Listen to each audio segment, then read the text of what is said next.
Coincidentally, Franklin titled his work where he introduced daylight savings time as the Journal of Paris in... Oh, shit. I'll do it again.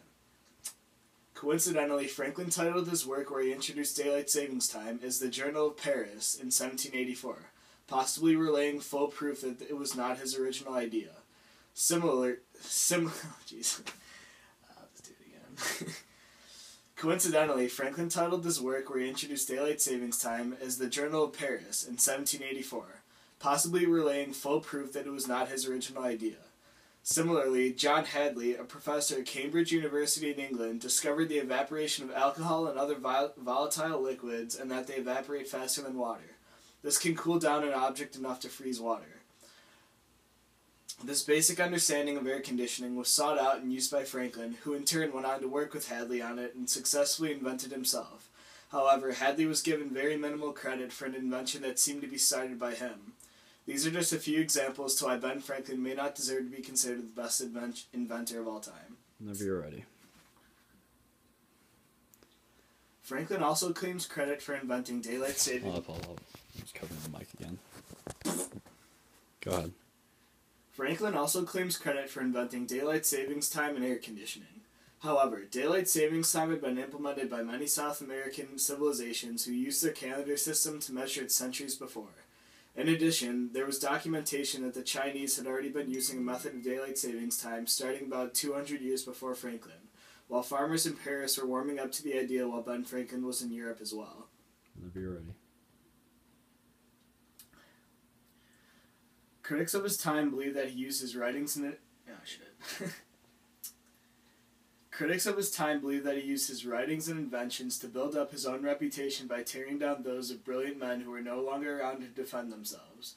For example, James Gregory, a Scottish mathematician who worked with lenses and microscopes during the mid and late 17th century, is credited by some scholars for first inventing the bifocals, but never spreading his ideas or patenting them. This, in turn, would conclude that Franklin may have used his work to replicate and even further the idea, but Franklin never gave him or any man of influence of the sort any credit. Just do that again. Only if you want. I thought it was fine. Okay. Is that all? Whenever you're ready. In the Institute of Energy Research, they have given Benjamin Franklin credit for first pioneering electricity, even though this was not the case. That was never okay. Restart. In the Institute of In the Institute of Energy Research, they've given Benjamin Franklin credit for first pioneering electricity, even though this was not the case. There were others that did work like him who never received credit. This was a common theme within Franklin's innovative life, in which he took credit for ideas that weren't fully his own. Hold on. How high is this going to get? Kind of high. Okay, go ahead.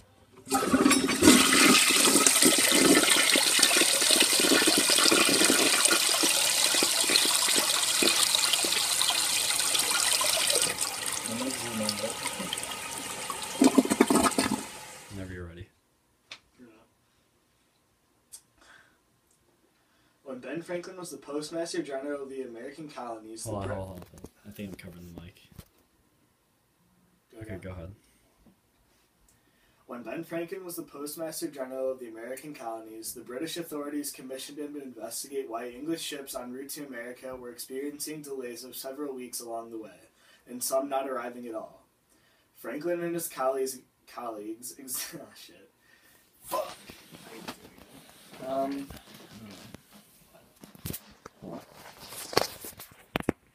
When Ben Franklin was the Postmaster General... Sorry.